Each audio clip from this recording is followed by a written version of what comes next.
Prišiel ti zo súdu platobný rozkaz? Tak toto video ti odporúčam pozrieť celé. Platobný rozkaz je rýchle rozhodnutie súdu.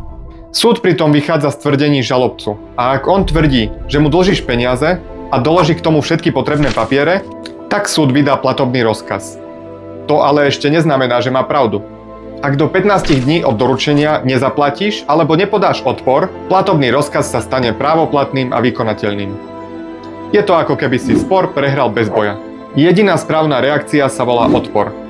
Ten sa podáva písomne alebo elektronicky na súd do 15 dní od doručenia. Do odporu je dobre zahrnúť, prečo s tým nesúhlasíš a že dlžnú sumu neuznávaš. Vec by potom mala ísť do riadneho súdneho konania a začína dokazovanie.